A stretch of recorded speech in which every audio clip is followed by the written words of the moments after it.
Captain Sarah Chen stood at the window of the International Space Command Center, her eyes fixed on the starlit sky above. 20 years of service had not prepared her for this moment. The massive holographic display behind her showed what everyone had both feared and hoped for, proof that humanity was not alone. The message had arrived 3 hours ago, transmitted through quantum channels that Earth's scientists had only theorized about. It bypassed all conventional communication systems and appeared simultaneously at every major space center across the globe. The aliens hadn't even tried to hide their technological superiority. "Captain, they're broadcasting again," Lieutenant Rodriguez called from his station. His fingers danced across the holographic controls, bringing up the transmission. The message was crystal clear, translated perfectly into every Earth language. "The Galactic Empire requires immediate passage through your solar system. Your cooperation will be noted and rewarded. Prepare for the arrival of our diplomatic envoy within your standard week." Sarah turned away from the window, her jaw set firm. In the emergency chamber below, representatives from every nation on Earth had gathered. Their faces showed on smaller screens around the room, each one struggling with the same reality. An alien empire so vast and powerful that they didn't even bother with introductions was asking. No, telling Earth to step aside. "What do we know about their fleet?" Sarah asked, addressing the room's AI interface. Araya, the advanced response intelligence assistant, projected a series of calculations. Based on the quantum signature of their transmission, their fleet consists of approximately 3,000 vessels, each one larger than Earth's largest cities. Their energy output suggests technology at least 5 centuries ahead of our current capabilities. The room fell silent. 5 centuries. It might as well have been 1,000,000 years. Earth's most advanced ships were barely capable of reaching Mars in a month. But Sarah noticed something else in Araya's data, something that made her smile. "They're desperate," she said, loud enough for everyone to hear. The planetary representatives stopped their worried discussions. All eyes turned to her. "Look at their trajectory," Sarah continued, using her hands to manipulate the holographic display. "They could go around our solar system. It would take them longer, yes, but for a civilization this advanced, why even bother asking us? Unless," she paused, letting others catch up to her thinking. The Indian representative spoke first. "Unless they're in a hurry. Unless this is the only viable path to wherever they're going." Sarah nodded. "Exactly. They're fighting someone. These coordinates they included, they're showing us their flight path. It's a straight line through our system to what must be a rebellion or resistance against their empire." The Chinese representative stood up. "Then we have leverage." For the first time in human history, every nation agreed within hours. Sarah watched as the joint response was drafted, reviewed, and approved. Simple, direct, and carrying the weight of every human being on Earth behind it. The message was sent using the same quantum channel the Empire had used, proving that humanity had already begun to understand their technology. "Earth has considered your request for passage through our solar system. No passage will be granted. This decision is final." As Sarah looked back at the stars, she knew the Empire wouldn't take this well. But humanity had survived ice ages, plagues, world wars, and its own destructive tendencies. They had spent generations preparing for this moment, building defenses in secret, converting the solar system into a fortress, while claiming it was just scientific exploration. The Empire thought they were dealing with primitives. They were about to learn how wrong they were. The Imperial diplomatic ship appeared exactly 1 week later, materializing just beyond the moon's orbit. It was beautiful in a terrifying way. A massive vessel shaped like a silver lotus flower, its petals gleaming under the sun's light. At 3 kilometers wide, it made the International Space Station look like a child's toy. Dr. James Martinez watched from Lunar Base Alpha as the ship approached. As Earth's leading xenolinguist, he had been chosen to be part of the diplomatic team. "They're showing off," he muttered to Captain Chen, who stood beside him at the observation deck. "Of course they are," Sarah replied, adjusting her formal uniform. But notice how they sent only one ship. They're trying to look non-threatening after our refusal. The meeting location had been carefully chosen. The neutral ground of Lunar Base Alpha. The base's large conference room had been modified for the occasion, with one side of the table raised slightly higher than the other, a detail the diplomatic team knew would matter to the Empire's representatives. When the Imperial diplomats entered, everyone in the room held their breath. They looked almost human, except for their silver-tinted skin and eyes that seemed to change color with their emotions. Their leader, who introduced himself as High Negotiator Vextil, wore robes that seemed to flow like liquid metal. "We are." Vextil paused, searching for the right word, surprised by your refusal. "The Empire offers much in exchange for passage." He gestured, and a hologram appeared above the table, showing advanced technologies, star maps, and resources beyond Earth's current reach. Dr. Martinez leaned forward. "High Negotiator, we appreciate your offers. However, we have questions about the purpose of your fleet's passage." The Imperial diplomat's eyes flickered to a deep purple, a sign of annoyance, according to the cultural briefings they'd received. The Empire's military matters are not the concern of a developing world. They become our concern. Sarah cut in. "When you need to use our home system as a highway to reach them." She touched a control, and new holograms appeared, showing the Empire's fleet movements. "You're pursuing the Arcturian Alliance, aren't you? The species fighting for their independence." The room temperature seemed to drop as Vextil's eyes turned ice blue. "Your intelligence is better than expected. Yes, the Arcturians have broken Imperial law by declaring independence. They must be corrected." "You mean destroyed," Dr. Martins said quietly. "We've decoded enough of your transmissions to know what correction means in Imperial terms." Vextil stood, his robes rippling with barely contained anger. "Then let us be direct. The Empire's fleet will pass through this system. We preferred to do so with your agreement, but we do not require it. You have 2 of your Earth days to reconsider. In exchange for your cooperation, we offer membership in the Empire, with all its benefits. Refuse." He let the threat hang in the air. Sarah stood as well, matching his height. "Then let us be equally direct, High Negotiator. Earth has already given its answer. Any unauthorized entry into our system will be considered an act of war. We've spent generations preparing for first contact, both peaceful and otherwise. Test us, and you'll understand why." As the Imperial diplomats left the room, Dr. Martinez turned to Sarah. "Did we just declare war on an empire that spans half the galaxy?" Sarah watched the lotus-shaped ship depart through the conference room's window. "No," she said firmly. "We just showed them that humanity won't be bullied, even by gods." She activated her comlink. "Command, initiate Defense Protocol Omega. They'll be back, and not for talking." In orbit above Earth, hidden weapons platforms silently powered up, while deep in the asteroid belt, automated factories began producing swarms of combat drones. Humanity had hoped first contact would be peaceful, but they had prepared for war. General Michael Okonjo stood in the command center deep within Mars Olympus Mons, watching as thousands of workers and robots moved with purpose through the massive underground facility. The enormous volcanic mountain had been hollow for decades, turned into humanity's largest military production facility. Few on Earth knew its true size. It went down 30 levels, each one dedicated to a different aspect of defense. "Status report," he commanded, his deep voice echoing in the carved stone chamber.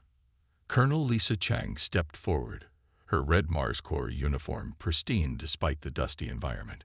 "The automated factories are at full capacity, sir. We've activated all production lines." She gestured to the massive screens showing real-time manufacturing data. "The drone swarms will be ready in 18 hours.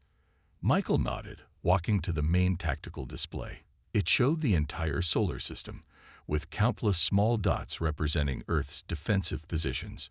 Most people thought Mars was just a scientific outpost with a small colony. They had no idea that the research facilities were actually weapon factories, or that the atmospheric processors were missile silos. "What about Jupiter Station?" he asked. "Commander Rodriguez reports all systems green," Lisa replied. "The electromagnetic cannons are charged and ready. The Europa ice mines have been converted to launch tubes, just as planned. Ganymede's sensors are tracking the Imperial fleet's movements at the edge of our system." A young lieutenant rushed in, his face excited. "General, the Saturn ring defense is online. The ice chunks we've been hollowing out for the past 15 years are all in position. Each one contains enough firepower to destroy a small moon." Michael allowed himself a small smile. Humanity had been preparing for this moment since they first detected quantum fluctuations from distant star systems in 2040. While they told the public they were establishing scientific outposts and mining operations throughout the solar system, they were actually building the largest defensive network in human history. "And the asteroid belt?" he asked. Lisa brought up a new display. "That's our ace, sir. What the Empire thinks is just a random field of rocks is actually a maze of automated battle stations. We've moved the largest asteroids into optimal positions, creating choke points they'll have to pass through." The general watched as another simulation played out on the screen. If the Empire followed their usual tactics Earth had studied from intercepted transmissions for years, they would try to push through specific corridors in the asteroid belt. They had no idea that each corridor was a trap. "Sir," Lisa said softly, "do you think we really have a chance? Their technology is centuries ahead of ours." Michael turned to face his officers, his expression confident. "Technology isn't everything, Colonel. We've spent 3 generations preparing the solar system. Every planet, moon, asteroid, and even the space between them is part of our defense. While they were busy ruling their empire, we were turning our entire star system into a fortress." He pointed to a small dot on the display, a quantum signature indicating Imperial ships gathering at the edge of the system. "They think they're dealing with primitives who just figured out space travel. They don't know that every scientific mission we've launched in the past 50 years has been laying the groundwork for this moment." A alarm sounded, soft but urgent. A lieutenant at the sensor station straightened up. "Sir, we're detecting movement. A small Imperial fleet, about 100 ships, is moving toward the Kuiper Belt." Michael's expression hardened. "So they want to test our resolve first. Alert all commands. Defense Protocol Omega is now active. Let's show them why you don't threaten humanity in its own solar system." Throughout the solar system, hidden weapons powered up. In the asteroid belt, swarms of drones activated. Around Jupiter's moons, massive cannons emerged from their hiding places. And in the vast rings of Saturn, weapons that had waited patiently for decades prepared to fire. Commander Elena Torres watched from her command post on Pluto Station as the Imperial ships approached. Their silver hulls glowed against the darkness of space, moving in perfect formation. 100 ships, each larger than anything humanity had ever built, cutting through the void with absolute confidence. "They're not even trying to hide their approach," her second-in-command, Major David Chin, noted. "They think this will be easy." Elena's lips curved into a slight smile. "Then let's prove them wrong. Activate the quantum mines." Throughout the Kuiper Belt, thousands of tiny devices sparked to life. They had been placed there years ago, disguised as simple research probes. Each one contained a quantum entanglement device that could disrupt the Imperial ship's advanced engines. The Imperial fleet hit the first line of mines. Brilliant flashes of light erupted across space as quantum fields collided. 3 enemy ships immediately dropped out of formation, their engines sputtering and dying. "They're responding," David announced, watching the tactical display. "Breaking into smaller groups, just like the simulations predicted." Elena nodded. This was the moment they had trained for. Launch the ghost swarms. From hidden bases on several Kuiper Belt objects, thousands of small drones emerge. They were simple but effective, designed to overwhelm the Empire's advanced shields through sheer numbers. Each drone was barely larger than a car, but they moved with perfect coordination, guided by quantum AI systems. The Imperial ships opened fire, their energy weapons cutting beautiful purple lines through space. But the ghost swarms were too numerous, too fast.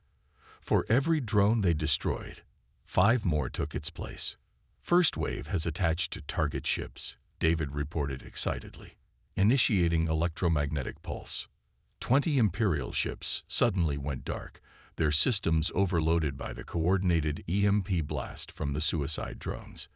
They drifted helplessly, their crews surely shocked that primitives could disable their advanced technology.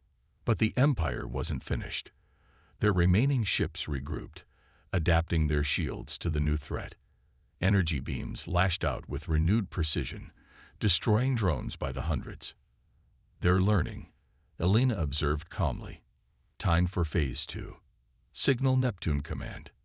Deep within Neptune's atmosphere, massive electromagnetic cannons emerged from their hiding places in the gas giant's storms. They had been practicing this shot for years, using the planet's magnetic field to amplify their weapons. The Imperial fleet had no time to react. Hyper-accelerated projectiles, moving at a significant fraction of light speed, tore through their formation. 7 more ships exploded, their advanced shields useless against such simple but devastating weapons. Enemy fleet is pulling back, David announced. They're retreating past the Kuiper Belt. Elena watched as the mighty Imperial ships turned and fled, leaving their disabled companions behind. In less than an hour, humanity had destroyed or disabled 30 of their invincible warships. Send word to Earth Command, she ordered. First contact combat engagement successful. But this was just a test. They'll be back with their main fleet. As rescue ships moved to capture the disabled Imperial vessels, Elena thought about what they had learned. The Empire's technology was incredibly advanced, yes, but they were predictable, overconfident, and unused to facing enemies who fought unconventionally. Major, she called to David, make sure all sensor data is transmitted to Mars Command. The Empire just showed us how their ships work in actual combat. Next time, we'll be even better prepared. In the void of space, the quantum mines reset themselves, the ghost swarms regrouped, and humanity's defenders began studying every detail of their first victory against the greatest power in the galaxy. The real war hadn't even started yet, but Earth had sent its message loud and clear. This solar system would not fall easily. Imperial High Commander Zexra stalked through the halls of his flagship, his silver skin darkening with anger. The defeat at the edge of the Sol system was impossible to hide. 30 ships lost to a species that hadn't even achieved regular interplanetary travel.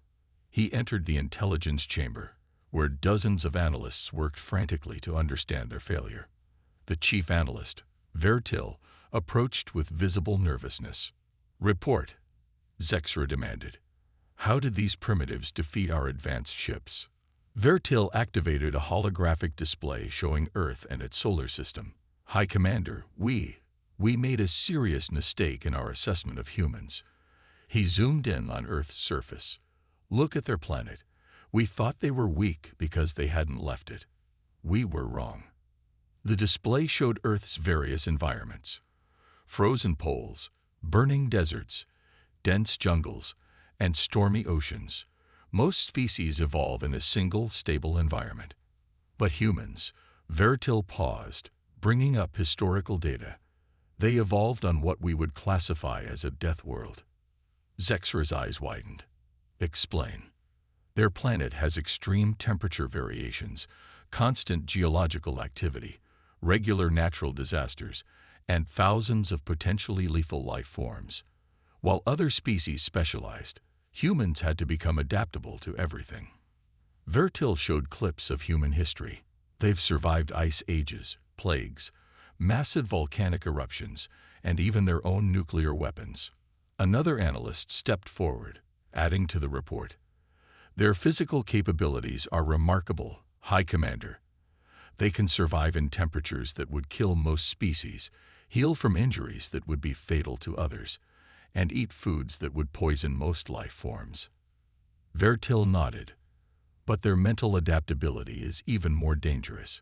When most species face a problem, they look for the perfect solution. Humans, they find 100 partial solutions and combine them. The hologram showed Earth's defensive network. See how they turned their entire solar system into a weapon.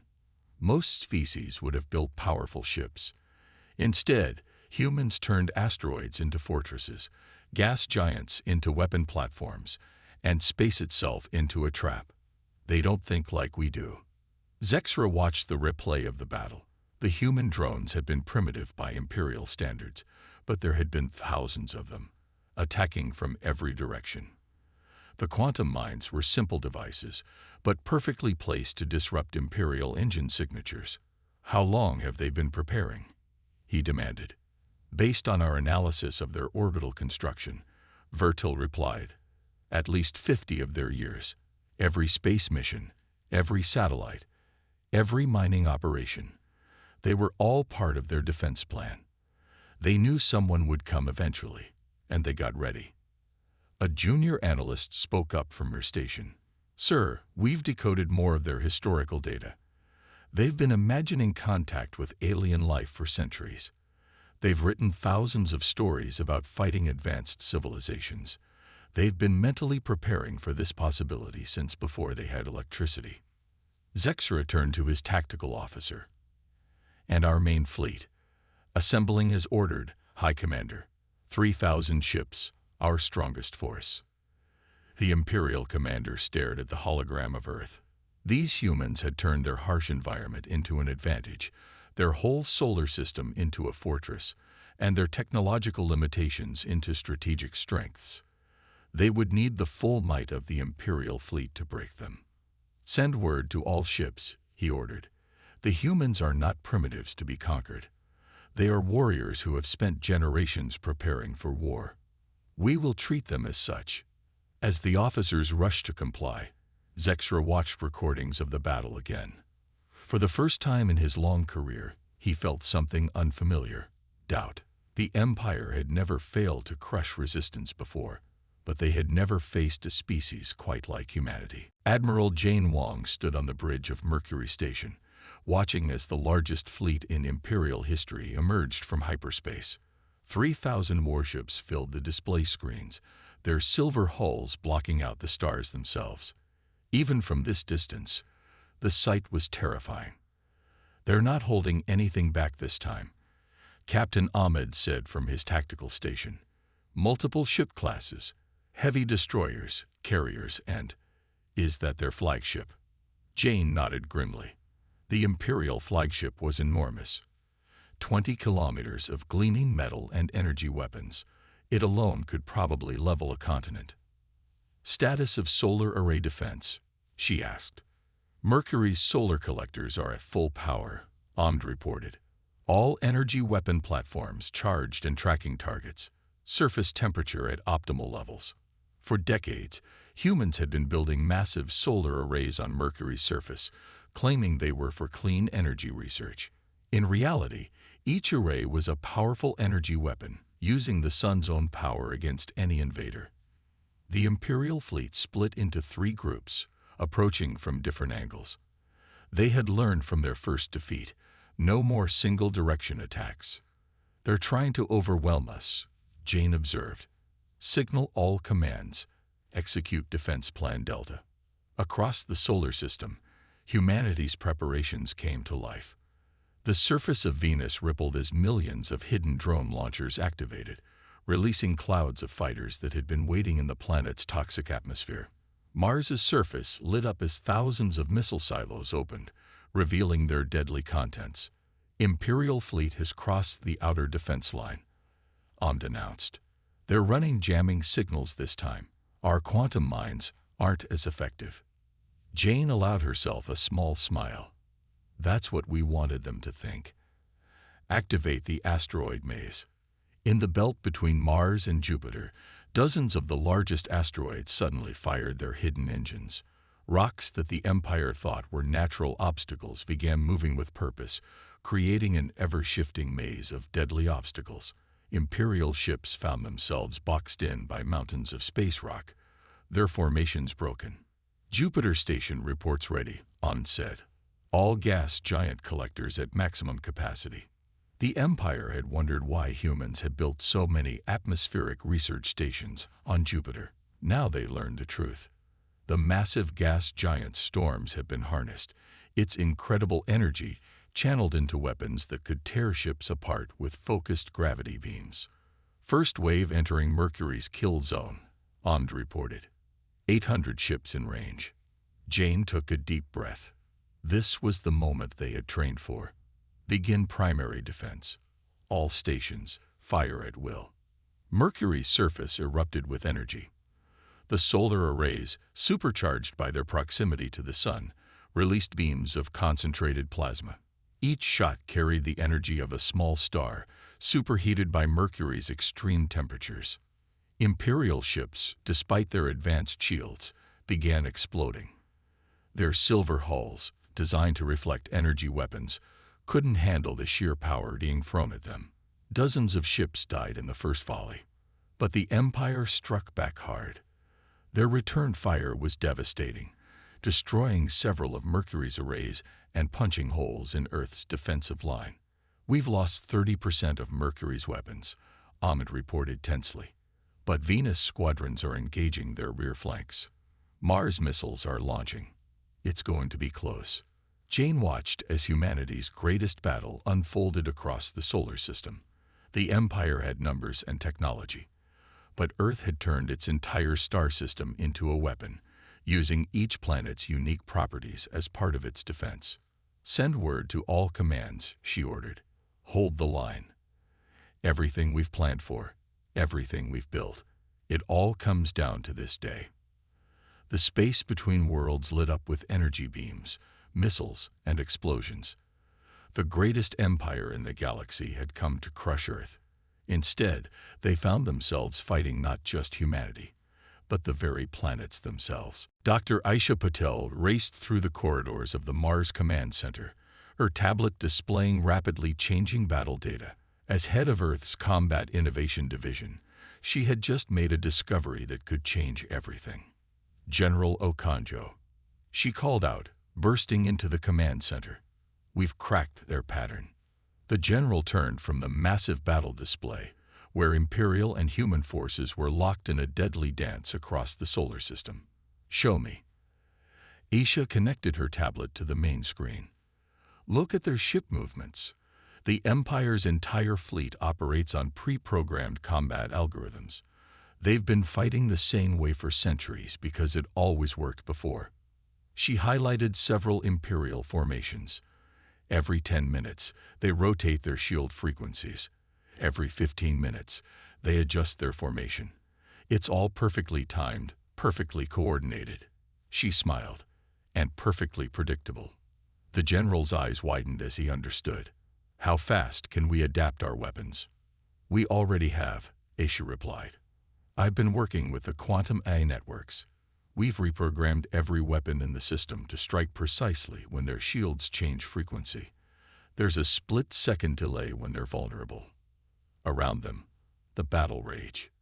Imperial ships fired their purple energy beams at Mars, while Earth's forces responded with swarms of drones and missiles.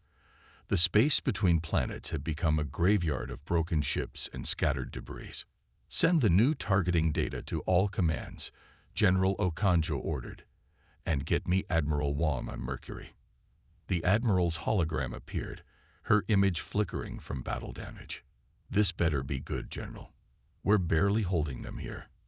Dr. Patel has found a way to penetrate their shields, he explained. Uploading the data now. Time your solar array strikes with their shield rotations.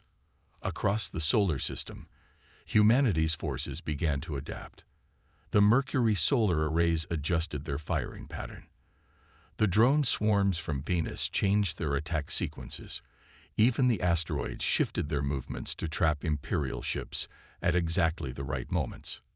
They're responding. Someone shouted. Imperial ships are trying to change their patterns. Aisha grinned. Too late. Their combat systems are too rigid, too standardized. They can't adapt as quickly as we can. She was right. The Imperial fleet, for all its advanced technology, was like a massive machine, powerful but inflexible. Humanity's forces, on the other hand, were constantly evolving, changing tactics minute by minute. Saturn Defense reporting multiple kills. An officer announced, "Their shields are failing exactly when we predicted." The battle displays showed the tide turning. Imperial ships, caught in predictable patterns, were being picked off one by one. Their perfect formations became a weakness as human forces timed their attacks to exploit each routine shield rotation. "They're trying to retreat from Mercury's orbit," Admiral Wong reported, her hologram showing signs of renewed hope. "Their flagship is taking heavy damage." General Okonjo turned to Aisha. "How long until they adapt completely to this strategy?" "Maybe an hour," she replied. "But by then, we'll have found 3 more weaknesses. While they update their entire fleet with new protocols, we're changing our tactics every minute. They've never fought a war like this." The general nodded, watching as another group of Imperial ships fell to the precisely timed attacks. The Empire had expected to face primitive weapons. Instead, they found themselves fighting an enemy that adapted faster than their centuries-old combat algorithms could handle. "Send word to all commands," he ordered. "Push the advantage. Show them why humanity survived on a death world. Because we never stop learning, never stop adapting, never stop innovating." The battle continued across the solar system, but now Earth's defenders had the upper hand. The Empire's greatest strength, its standardized, perfect warfare, had become its greatest weakness against humanity's constant innovation. Lieutenant Maria Santos worked furiously at her station in Earth's central communications hub, deep beneath the Pacific Ocean. While battles raged across the solar system, she and her team had been working on a different kind of weapon: information. "The Imperial communication codes are fully cracked," she announced to Captain Chen, who had been coordinating with the frontline forces. "We can access their entire network." Sarah Chen moved quickly to Maria's station. After weeks of studying the captured Imperial ships from their first victory, they had finally broken through the Empire's quantum communication systems. "Are you sure we can reach all their worlds?" Sarah asked. Maria nodded confidently. "Their standardization is their weakness. Every Imperial world uses the same communication protocols. One key unlocks them all." She brought up a display showing thousands of Imperial worlds, all connected by quantum communication channels. For centuries, the Empire had used this network to maintain control. Now, Earth would use it against them. "Begin transmission," Sarah ordered. "Send everything." Maria's fingers flew across her console. They had prepared this message carefully, combining battle footage from their defensive systems with data stolen from Imperial archives. Every Imperial world would see the truth. On thousands of planets across the galaxy, Imperial communication systems suddenly activated. Citizens watched in shock as their screens filled with images. Peaceful species being corrected by Imperial forces, worlds stripped of resources, cultures destroyed in the name of standardization. "Adding our battle footage now," Maria reported. The transmission shifted to show Earth's defense of its solar system. Imperial citizens saw their mighty fleet trapped in the asteroid maze, struck down by Mercury's solar weapons, and overwhelmed by Venus's drone swarms. They watched as a single primitive system fought the Empire to a standstill. Message spreading across social channels, another officer reported. "Imperial citizens are sharing it everywhere." "They can't stop it. We're using their own emergency broadcast system." Sarah smiled. "Now for the final part. Send the tactical data." This was Earth's masterstroke. Along with the footage, they transmitted detailed analysis of Imperial battle tactics, showing how predictable and inefficient they were. Centuries of rigid standardization had made the Empire strong but inflexible. Getting responses, Maria announced excitedly. "Multiple Imperial worlds are calling for investigations. The Arcturian Alliance is broadcasting messages of support. 3 systems have already declared their independence. The Empire's perfect image was shattering. Its citizens had never seen their forces truly challenged before. The sight of primitive Earth successfully defending itself made other worlds question everything they had been told. Imperial fleet showing signs of confusion, reported a tactical officer. They're receiving conflicting orders from different Imperial authorities. Some ships are breaking formation. Sarah watched as the mighty Imperial fleet began to falter. Some ships continued their attack, while others held position, waiting for clear orders that would never come. The Empire's chain of command was breaking down as its worlds erupted in debate and dissent. "Send word to all Earth forces," she ordered. "Push them back now, while they're disorganized. Show the galaxy that even the mightiest empire can be fought." The battle continued, but its nature had changed. Earth was no longer just fighting ships and weapons. They had struck at the Empire's very foundation. By exposing the truth to thousands of worlds, they had achieved what centuries of rebellion had failed to do. "Message from Imperial Command," Maria announced. They're requesting a ceasefire. Their words exactly. To prevent further civil unrest, the Empire is willing to discuss alternative passage routes. Sarah looked at the battle display, where Imperial ships were already beginning to withdraw. Earth had won not just through weapons and tactics, but by showing the galaxy that resistance was possible. 1 month after the Great Battle, the observation deck of the International Space Station was unusually crowded. Representatives from Earth, the Empire, and 24 newly independent systems gathered to sign what would become known as the Solar Treaty. Admiral Jane Wong stood next to General Okonjo, both watching as Imperial High Commander Zexra approached the signing table. The once proud Imperial leader seemed different now, less arrogant, more thoughtful. Never in Imperial history, Zexra announced to the gathered delegates, has any system successfully denied us passage. Earth has not only achieved this, but has shown us the flaws in our perfect empire. The space around Earth still showed signs of the battle. Debris from destroyed ships formed new artificial rings around several planets. Repair crews worked constantly to fix damaged defense stations. But Earth had won, and at a cost far less than anyone had expected. The Empire formally recognizes Earth's sovereignty, Zexra continued, and acknowledges its right to control access to the Sol system. Furthermore, we accept the creation of the Free Systems Alliance. Dr. Martinez, who had helped draft the treaty, smiled as he translated for the human delegates. This was more than just a peace treaty. It was the birth of a new galactic order. Earth did more than defend itself, Zexra admitted. You showed us that standardization breeds weakness. Your victory was not just in weapons, but in adaptability, creativity, and the power of truth. The Arcturian ambassador, representing the formerly rebellious systems, stepped forward. Earth's example has changed everything. They proved that being technologically advanced doesn't mean being invincible. They showed us that every system has the right to choose its own path. Sarah Chen, watching from her position near the airlock, thought about how much had changed. The Empire was reforming, breaking up into smaller, more flexible administrative regions. The rigid standardization that had been their strength was being replaced by adaptation and innovation. Lessons learned from Earth. As part of the treaty, Zexra announced, the Empire will share its technology with Earth, not as payment, but as recognition of equals. In return, we hope to learn from Earth's innovative approaches to defense and adaptation. The signing proceeded quickly after that. Earth would control its solar system, but would allow peaceful passage under strict conditions. The newly independent systems would form their own alliance, with Earth as a founding member. The Empire would remain powerful, but no longer absolute. One last thing, Zexra said after the signing. My analysts have a question that has bothered them since our first battle.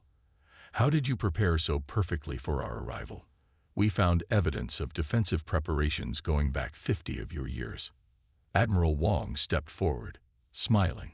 Science fiction, she said simply. Seeing the confusion on alien faces, she explained, "Humans have been writing stories about defending Earth from advanced aliens for hundreds of years. We took the best ideas from thousands of stories and made them real. While you were building an empire, we were imagining every possible way to defend our home." The aliens murmured in surprise and appreciation. It was such a human solution. Turning imagination into reality, preparing for the future by dreaming about it first. As the delegates began to disperse, Earth's solar system settled into its new role.